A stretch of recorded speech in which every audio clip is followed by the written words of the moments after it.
Балалар бәріміз сабақтан қараймыз. Балалар ең алдымен сабақтың бастамасы бұрын қанекей бәріміз орнымыздан тұрайық. Ал балалар тұрайық, алақанды тұрайық, бір отырып, бір тұрып, орны бір тынығып алайық.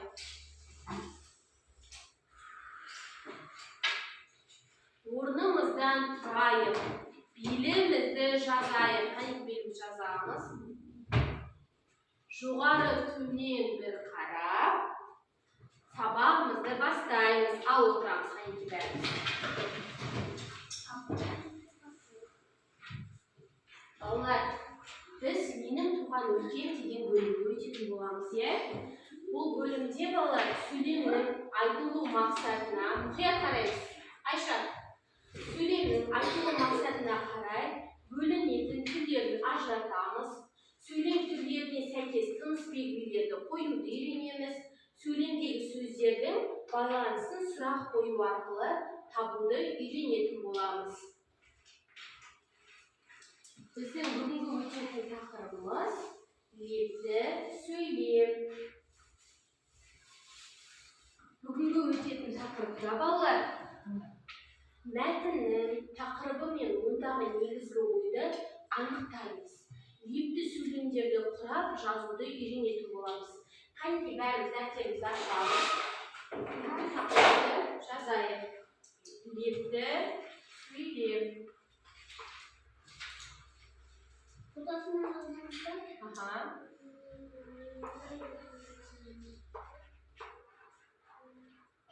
Лепті сөйлем.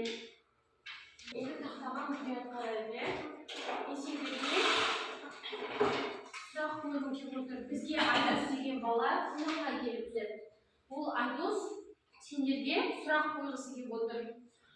Сөйлемнің неше түрі бар? Үш түрі. Қандай айтамын? Әңгімелеу. Бұл мәтіннің түрі.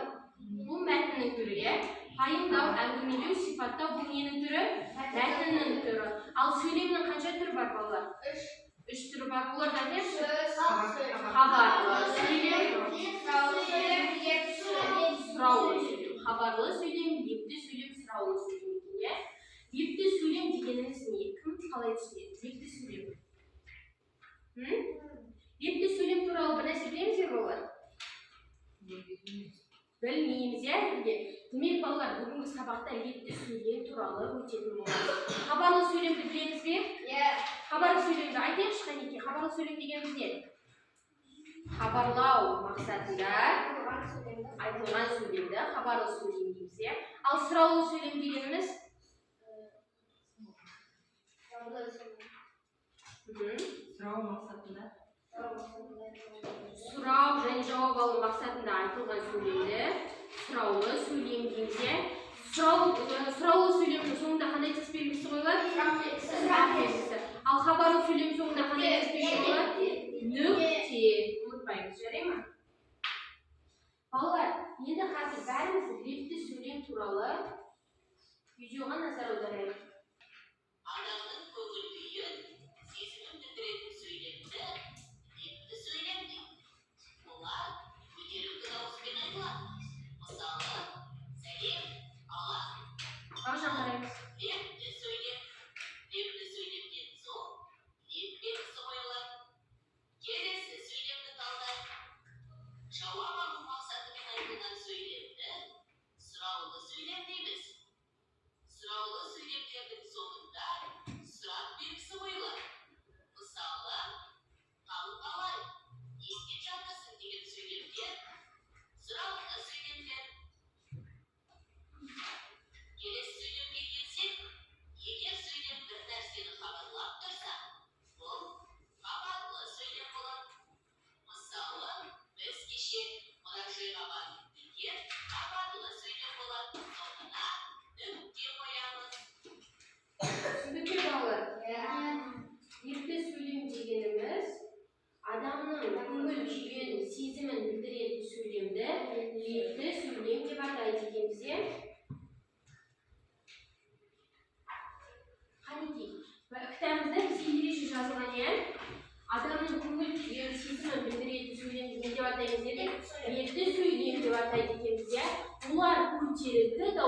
айтылады.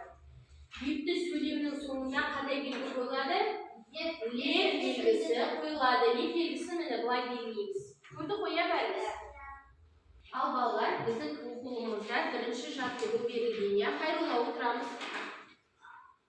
Өлеңді тиісті дауыс ырғағымен оқы дегене 101-ші бетте. Балалар, 101-ші бетті ашамыз. Бәріміз аштық па? Қанекей, бірінші өлеңді оқимын. Маған мұқият мән береміз. Менің елім алып ел. Бар ғой онда бәрі де. Өзен де бар, көл де бар, теңіз де бар, шөл де бар. Дөңес де бар, тау да бар. Бақша да бар, бау да бар. Орман да бар, қырат бар. Шалғын да бар, бұлақ бар.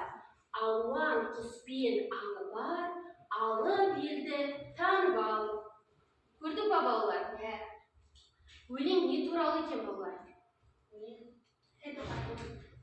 Табиғат туралы айтылған, қырат туралы, иә?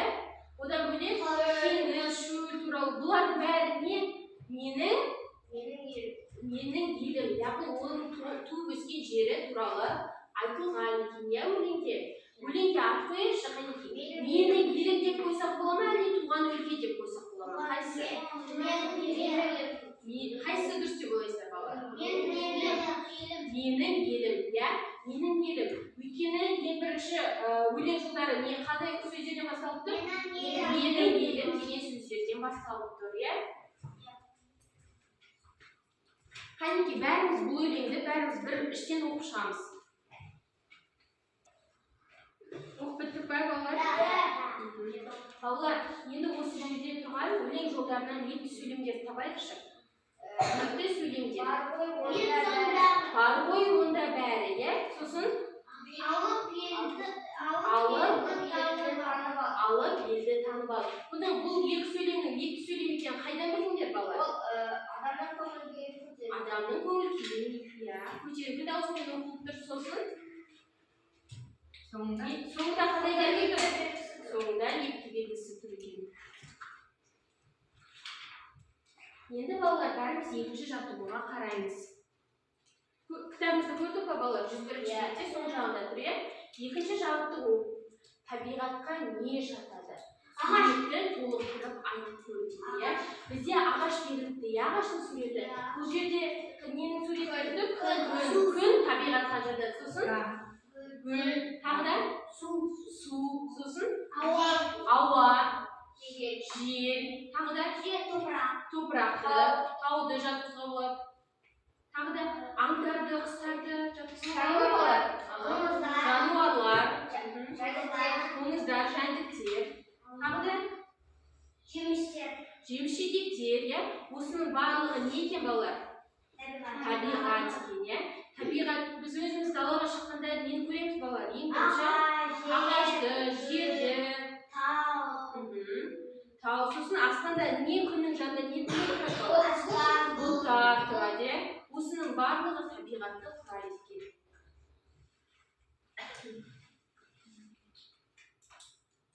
Балалар, бағана біз табиғаттағы құрайтын элементтерді атап шықтық, иә? Күн, тау, тас, ауа, су деп, иә? Осы элементтерге байланысты қанекей бәріміз сөйлем құрап үйренеміз. Сендерге үлгі беріп тұр. Қандай әдемі гүл деген, иә? Бұл қандай сөйлем балалар? Лепті сөйлем екен. Қанекей осы секілді сөйлемдер құрап айтып көрейік өзіміз. Үлгіге қарап сөйлем айтамыз.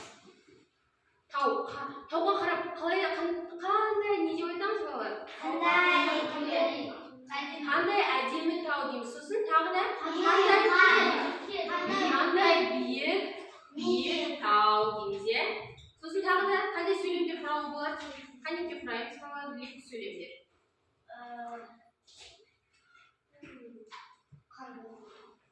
Қандай дегеннен бастаймыз? Қандай тамаша? Табиғат. Сосын? Табиғатта нелер бар тағы да балалар?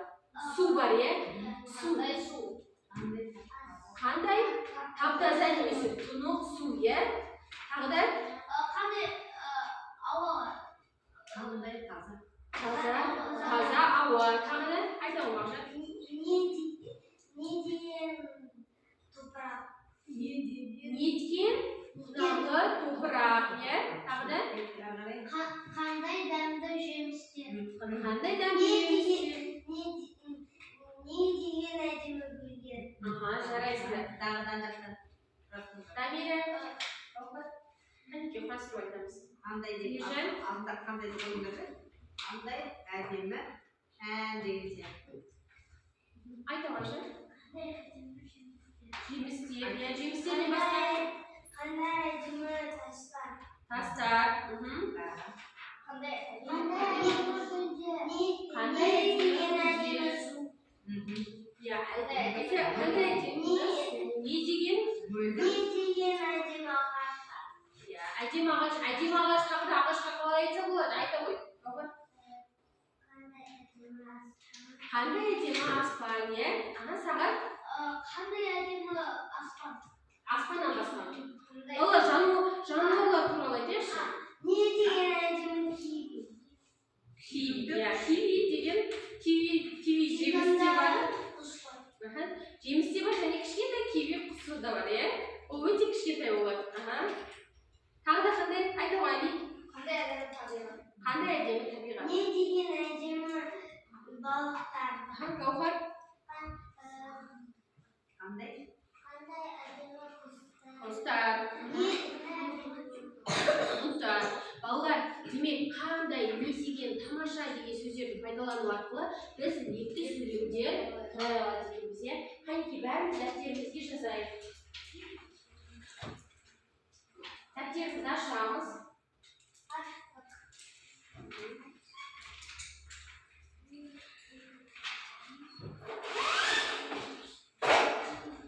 Екінші жартылу.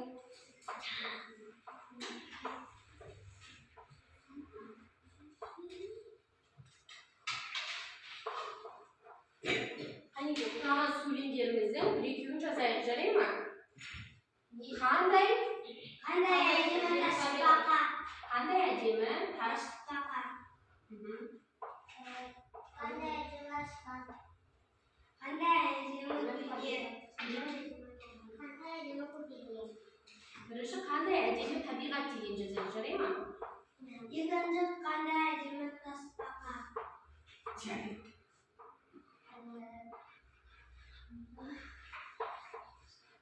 Соңында қандай тіс белгісі қоямыз, балалар? Ет белгісі. Ет белгісі.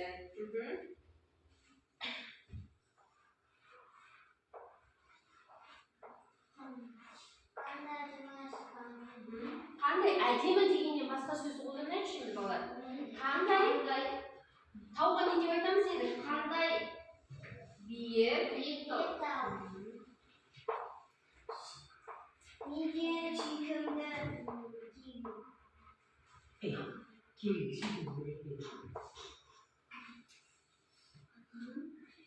Қандай сүйкімді құстар десе болады, немесе жануарлар.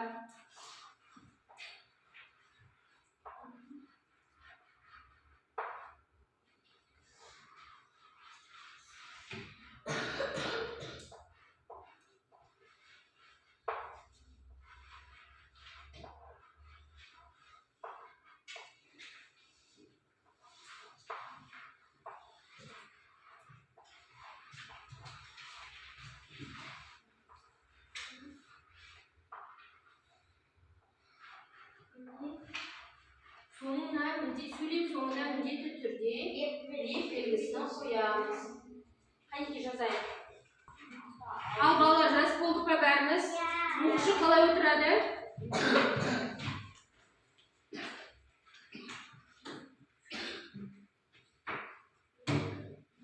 Қанекей, енді үшінші жаттығуға қарайық, бәріміз.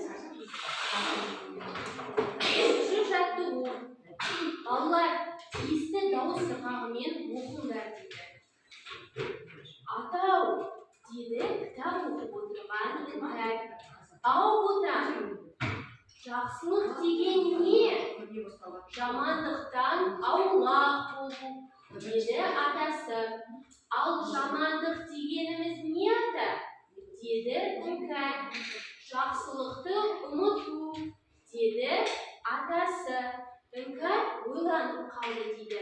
Балалар, бұл диалогта, диалог деген екеуміз білеміз. Екі немесе бірнеше адамның сөйлесуі. Балалар, бізге диалог берілмейді екен. Бұл жерден қанеки лепті сөйлемдерді табайықшы. Лепті сөйлемдерді. Атау. Тағы да? Аулақ. Жамандықтан аулақ болу. Тағы да? Ау ботам. Атау. Ау ботам. Жамандықтан аулақ болу деген бізге қандай сөйлемдер? Лепті сөйлемдер. Балалар, жалпы жақсылық дегенді өздерің қалай түсінесіңдер? Қанеки ойымыз айтып. Біреуге жақсылық жасау, тағы да көмектесу. Тағы да қандай жақсылық дегенді қалай түсінеді? Айтамыз өз ойымызды. Бір-бірімізге көмектесу. Сендер өздерің балалар біреуге жақсылық жасап, дұрыс айтасың, бір-бірімізді құрметтеу. Өздерің біреуге жақсылық жасап көрдіңдер ме балалар? Кімге жасап көрдіңдер? Қанеки айтайықшы бәріміз. Бір кезекпен айта ғой. Айта ғой. Орнымыздан тұрып айтамыз,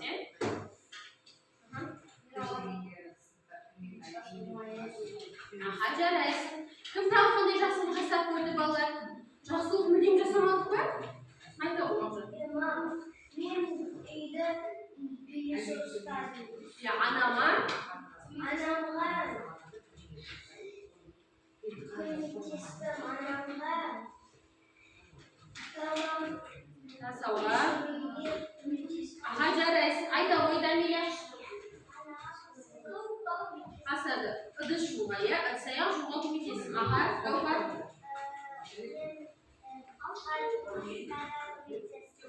Досыңа қалай көмектесің досыңа?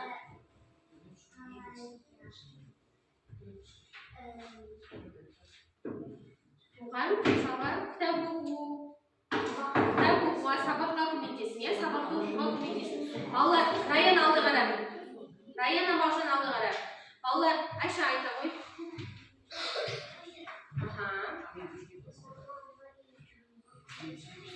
Жарайсыздар. Хайрулла алды қара. Демек, балалар, жақсылық жасау дегеніміз ол бір-бірімізге көмек беру деген сөз екен. Келесі қанеки балалар жаттығу жасаймыз. Орнымыздан тұрамыз. Жаттығу өлең жолдары бойынша жаттығу жасаймыз, жарай ма? Қараңдар, бұл жерде бізге тағы да айдос келіп тұр, сендерге жаттығу жасауға. Қанеки жел соғады, бу-бу. Бірге айталайық. Жел соғады, бу-бу. Жаңбыр жауар, тырс-тырс. Жаңбыр басылды, күн ашылды.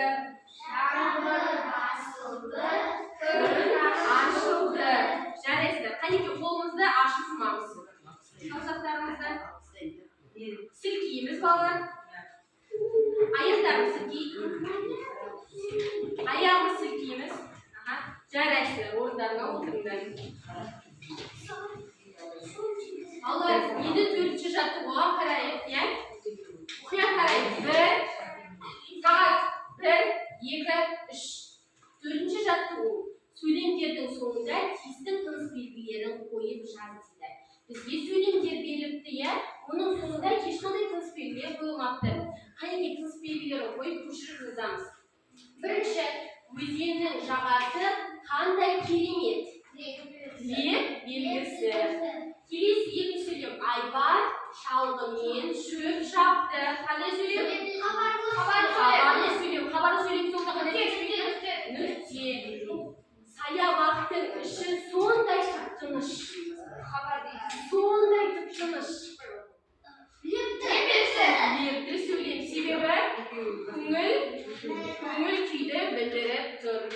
Келесі сен ешінші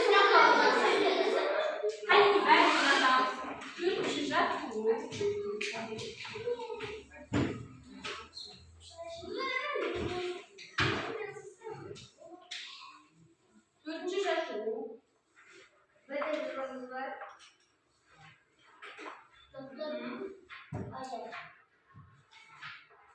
Birinci jаттығу дейміз.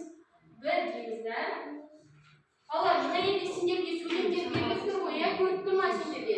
Осы сөйлемдердің мен жанына белгілер қойып шығамын, иә? Өзеннің жағасы қандай керемет дегенде қандай белгі? Айбар шаға саябақтың іші сондай. Сен ешінші сұрақ оқисың. Қанекей, бәрі сөйлемдерді көшіріп жазамыз, жарай ма? Балалар, жазуымыз өте әдемі болу керек, жарай ма? Сосын сөйлем соңындағы қойған тыныс белгілерін не істейміз? Ұмытпаймыз. Сағат сен қате қойып тұрсың. Екінші сөйлемімізде қандай сөйлем балалар? Сөйлем соңында нүкте қойылады. Қандай сөйлем деп айтамыз? Хабарлы сөйлем. Балалар, төртінші жаттығу жазып біттік па бәріміз? Жарайсыздар. Балалар, енді бәріміз тақтаға қарайық. Қанекей басымызды көтереміз де тақтаға қараймыз.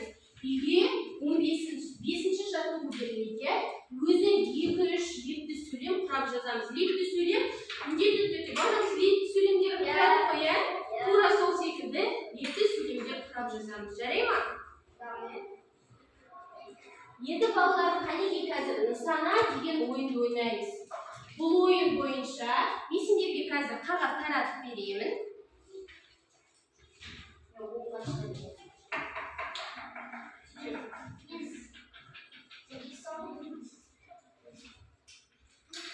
Балалар, мен сендерге нысананың суреті бар, қағаз таратып бердім. Ең жоғары жағына өзіміздің аты жөнімізді жазамыз. Өзіміздің аты жөнімізді жазамыз. Жоғары жағына. Міне балалар, сендерге нысананың суреті берілген, иә? Тура осының жоғарғы жағына өзіміздің аты жөнімізді жазамыз. Хайролла, алды қара. Аты жөнімізді жазамыз. Жазып ба? Қанекей балалар, онда бүгінгі сабақты бағалайық. Маған мұқият қараймыз.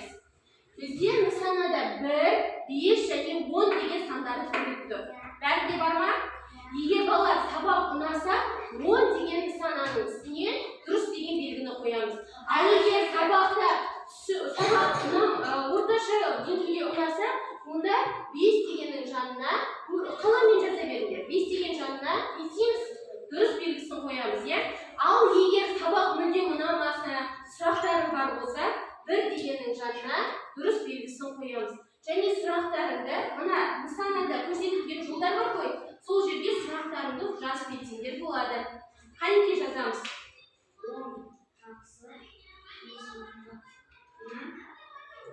Жазамыз. Жазып па балалар? Білдіңіз ба? 10 өте жақсы. Ал 5 жақсы. Ал 1 мен сабақты түсінбедім деген сөз. Балалар, сабақ ұнады ма бәріне? Қанекей, бәріміз бағалаймыз. Егер сабақ ұнаса, қолымыз көтереміз, иә? Жарай ма? Қанекей, 1, 2, 3 мағжан бәріміз бағалаймыз.